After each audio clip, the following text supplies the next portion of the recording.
पंचतंत्र में हम आज गाय और शेर की कहानी सुनेंगे। चैनल को सब्सक्राइब कीजिए और वीडियो को शेयर लाइक कीजिए। एक पहाड़ी के नीचे रामगढ़ नाम का एक गांव था। गांव के सारे जानवर हरी घास खाने के लिए सुबह उसी पहाड़ी के ऊपर बसे जंगल में जाते और शाम होते होते घर वापस आ जाते थे। हर दिन की तरह लक्ष्मी नाम की एक गाय अन्य गायों के साथ उसी पहाड़ी के जंगल में घास खाने के लिए गई। वह हरी घास खाने में इतनी ज़्यादा प्रसन्न हुई कि वह एक शेर की गुफा के पास पहुंच गई। उसे पता भी नहीं चला शेर अपनी गुफा में सो रहा था और वह पिछले 2 दिनों से भूखा था। जैसे ही लक्ष्मी शेर की गुफा के पास गई, गाय की खुशबू से शेर की नींद खुल गई। शेर धीरे धीरे गुफा से बाहर आया और गुफा के बाहर गाय देखकर खुश हो गया। शेर ने मन ही मन सोचा कि आज उसकी 2 दिनों की भूख मिट जाएगी। वह इस तंदुरुस्त गाय का ताज़ा मांस खाएगा और यह सोचकर उसने एक तेज दहाड़ लगाई। लक्ष्मी शेर की दहाड़ सुनकर डर गई। जब वह अपने आसपास देखती है तो वहाँ दूर दूर तक उसको कोई दूसरी गाय नहीं दिखी। जब वह हिम्मत करके पीछे मुड़ी तो उसने सामने शेर खड़ा हुआ देखा। उस शेर ने लक्ष्मी को देखकर फिर से दहाड़ लगाई और लक्ष्मी से कहा, मुझे 2 दिनों से कोई शिकार नहीं मिला है, मैं भूखा हूँ। शायद इसलिए भगवान ने मेरा पेट भरने के लिए तुझे मेरे यहाँ पर भेजा है। आज मैं तुझे खाकर अपनी भूख मिटा लूँगा।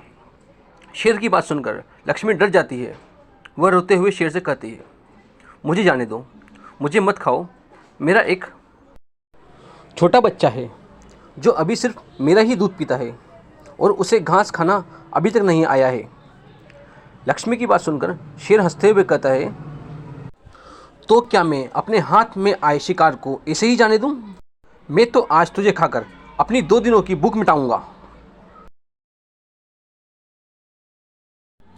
शेर के ऐसा कहने पर लक्ष्मी उसके सामने रोने लगी और विनती करते हुए कहती है कि आज मुझे जाने दो।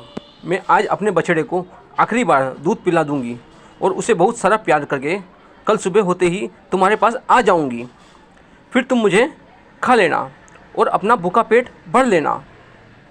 शेर लक्ष्मी की ये बात मान जाता है और धमकी देते हुए कहता है कि अगर कल तू नहीं आई तो मैं तेरे गांव आऊँगा, फिर तुझे और तेरे बेटे दोनों को खा जाऊँगा।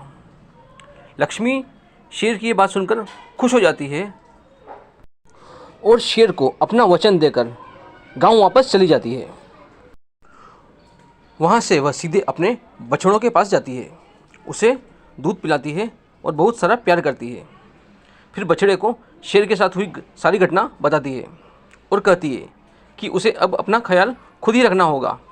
वह कल सुबह होते ही अपना वचन पूरा करने के लिए शेर के पास चली जाएगी। अपनी माँ की बातें सुनकर बछड़ा रोने लगता है। दूसरे दिन सुबह होते ही लक्ष्मी जंगल की तरफ निकल जाती है और शेर की गुफा के सामने पहुंचकर शेर से कहती है, अपने वचन के अनुसार मैं तुम्हारे पास आ गई हूँ, अब तुम मुझे खा सकते हो। गाय की आवाज़ सुनकर शेर अपनी गुफा से बाहर निकल आता है और भगवान के अवतार में प्रकट होते हैं। वो लक्ष्मी से कहते हैं, मैं तो बस तुम्हारी परीक्षा ले रहा था, तुम अपने वचन की पक्की हो, मैं इससे बहुत प्रसन्न हुआ हूँ। तुम अब अपने घर और अपने बछड़े के पास वापस जा सकती हो। इसके बाद वे उस गाय को गोमाता होने का वरदान भी देते हैं और उसी दिन के बाद से सभी गायों को गोमाता करना शुरू कर दिया जाता है। इस कहानी से हमें सीख मिलती है कि हमें जान की बाजी लगाते हुए भी अपने दिए हुए वचन को पूरा करना चाहिए। यही हमारे दृढ़ व्यक्तित्व को दर्शाता है।